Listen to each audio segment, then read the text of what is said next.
On an unseasonably warm October day, a well-known national journalist was walking on Park Avenue in New York City.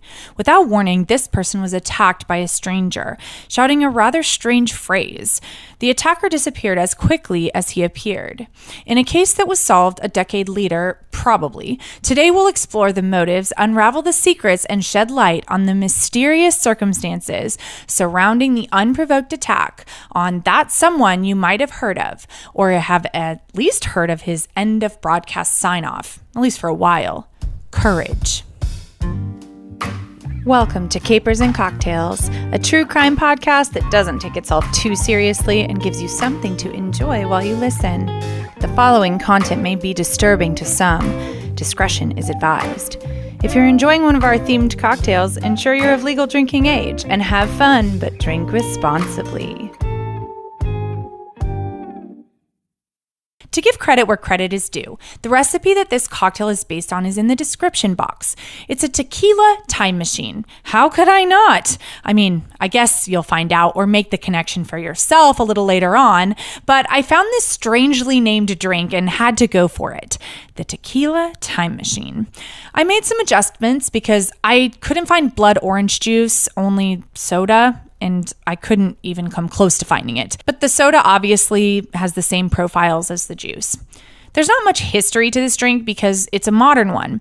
I think it was first crafted in 2021 by someone at Seattle Refined, that's a website, and I honestly have no idea why it's called the Tequila Time Machine because even according to Seattle Refined, it just tastes like summer.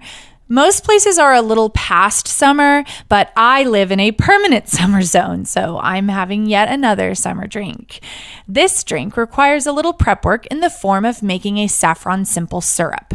For this, you'll need to take a cup of sugar and a cup of water and a pinch of saffron and put it all in a saucepan. Heat it on medium-high heat until the sugar is dissolved.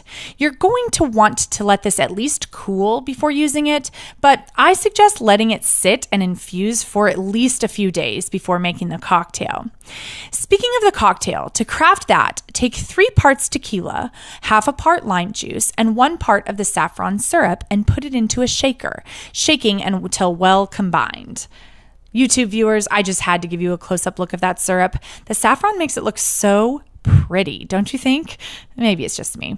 Anyway, once you've shaken those ingredients, strain the contents over fresh ice in a lime garnished glass, adding to it 1 part prickly pear soda and 1 part blood orange soda.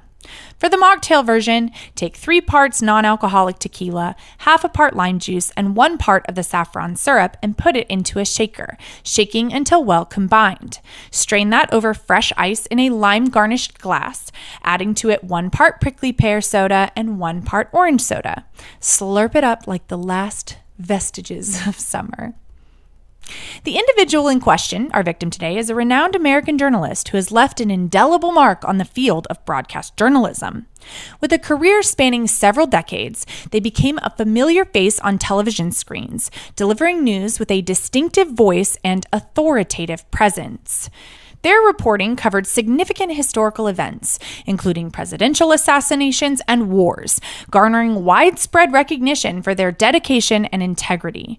Their contributions to journalism continue to resonate, inspiring generations of aspiring reporters to pursue truth and accuracy in their own work. Do you know who they are? How about just a few more hints? Born on October 31st, Halloween, 1931 in Wharton County, Texas. They started as a reporter for the Associated Press in 1950 and focused on the evening news. From 1981 to 2005, this person held a prominent position as the anchor and managing editor of the CBS Evening News, succeeding a legendary figure.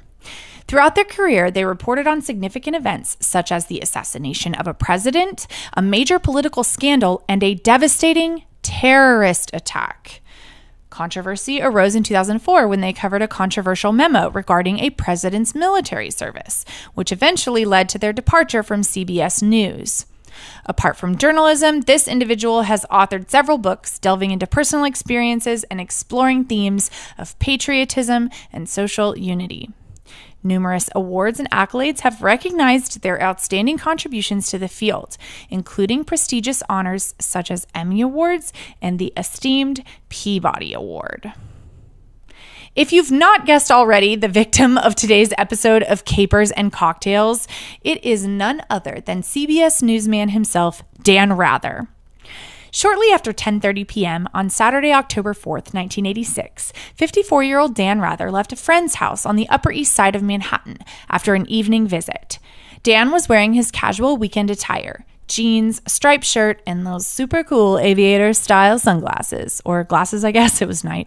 He started making his way to his own posh apartment, walking along Park Avenue, when, according to NYPD Police Sergeant Raymond O'Donnell, a man approached Dan at 10:43 p.m. and said, "Kenneth, what is the frequency?" Dan apparently either responded, "I don't know what you're talking about," or "I think you have the wrong guy."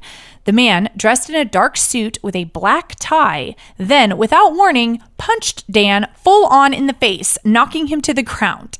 Seems like a bit of an overreaction to that statement, but who am I to judge? Dan, understandably, got up quickly and ran into the lobby of 1095 Park Avenue, a luxury apartment built in 1930. He was followed by the mysterious man, who was quickly joined by another assailant. One or both of them continued asking, "Kenneth, what is the frequency?" inside the building lobby, and then knocked Dan down and started kicking him in the side. A heroic doorman for the building heard the noise from the scuffle and called the building superintendent. The super rushed to the lobby, and seeing him, the assailants fled the building on foot. Dan was able to give a description of one of the assailants, whom he said was about 6 feet tall, had dark hair, and a mustache. Dan said both men were well-dressed and seemed to be in their 30s, but he couldn't give a more detailed description of the second guy, probably because he was being pummeled on the ground. Luckily, Dan Rather was relatively unhurt. From the very beginning, the conspiracy theories began. Who just goes around asking about frequencies? What kind of frequencies? Radio frequencies? Were there spies around seeking the secret radio frequency of Agent Kenneth? Or were they talking about how often something happens? So like, what's the frequency of Kenneth having an affair with the assailant's girlfriend? Was Dan Rather the actual intended target of the attack? The news wars were a thing. Dan did work for one of the 3 major news networks at the time.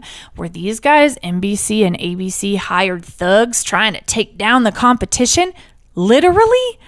A rather convoluted theory asserted that Kenneth, the mysterious Kenneth, knew a secret radio frequency for something criminal. Naturally. But Kenneth had disappeared, and the criminals needed to get word to him that they needed the frequency. They decided to bash a famous person while asking the question, knowing that it would be national news and Kenneth would get their message. Then, of course, the very, very logical theory of someone traveling back in time for some reason. And then that leads to Dan Rather getting beaten up in an apartment building at 10:43 on a random Saturday. Connect your own dots there. A national columnist based in Chicago, Mike Royko, invited readers to send him theories about what happened that fateful October evening, and he got over 3,000 reader submissions. He said a fourth of them went something like this, and I'm reading directly from his column here. Aliens from another planet came to Earth and took human form, as they often do in science fiction films. But in order to return to their native galaxy, they must radio their mothership to come get them or somehow transport themselves along an electronic beam. However, one of the aliens, the only one who knows the electronic frequency, enjoys being an Earth creature and doesn't want to leave. As one writer put it, maybe on his planet they didn't have sex, booze, or pizza. So this alien, who has taken the name Kenneth, sneaks away and leaves his pals stranded. They hang around New York until they spot someone resembling him, the unfortunate Dan Rather. They attack and demand that he reveal the frequency. Many people believe that Dan had just misheard the question, but the general consensus at the time was that this was a good old-fashioned case of mistaken identity. Both Dan Rather and the police agreed to at least that much. Police could not figure out any sort of motive for the attack, and there were no real leads, like ever. even with Mike Royko's national call for theories. Shocking. Dan Rather moved on with his wealthy life and put the incident out of his mind. He would say, quote, "I got mugged. Who understands these things? I didn't and I don't now.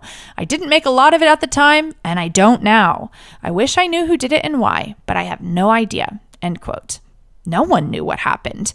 Reporter Frank Bruni would write, quote, "It became a nonsensical oddity and an unsolved mystery. Who said it and why and whatever happened to him?" End quote. In 1994, REM released their 9th studio album with a song called, wouldn't you know it, "What's the Frequency, Kenneth?" The song was the first single taken from the album and was released on September 5th, 1994. It peaked at number 21 on the US Billboard Hot 100. There aren't any real similarities between the song and the incident other than the song title. But conspiracy theory fans, I have some bad news for you. The mystery of the incident was solved almost a decade later. On August 31st, 1994, 46-year-old William Tager fatally shot Campbell Theron Montgomery, an NBC technician, in front of the Today Show's stage. After making an attempt to infiltrate the Today studios armed with a firearm, he was stopped by Campbell, who sadly died, preventing William from entering the building. William Tager was captured by police following the shooting. He immediately confessed to this crime and also to attacking Dan Rather. But authorities did not pursue the crime against Dan Rather because the 5-year statute of limitations had passed. William Tager received a sentence of 15 to 25 years in prison on November 29, 1996. After the shooting, William was examined by Dr. Park Dietz, a forensic psychiatrist. The psychiatrist wanted to figure out if William was responsible for the 1986 attack of Dan Rather.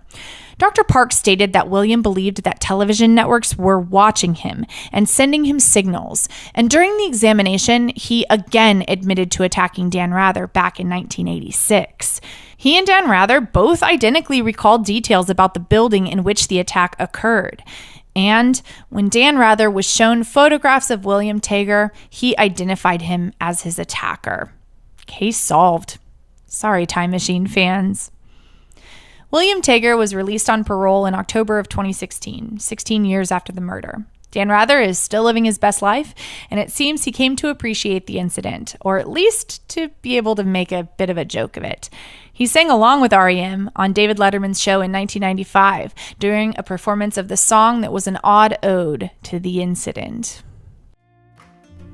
Thanks for hanging out with me. You know, my social media is growing, albeit slowly. I'm more of an organic growth kind of gal, I guess. But if you're wanting to support me, you can always check out all of the major social media sites. My TikTok has had some attention recently, and honestly, I really love making Capers and Cocktails TikToks. Take the big episode and boil it down to 60 seconds or less. A good challenge. And even though we're just now entering September, you know I'm preparing for my favorite season of the year, Halloween. For Halloween this year, I have 4 spooktacular episodes and some of the most fun drinks of the whole season. Prepare yourselves for hauntings and poisonings and pop rocks. Oh my. I'll see you next week. And remember, there are always alternatives to time travel. Although...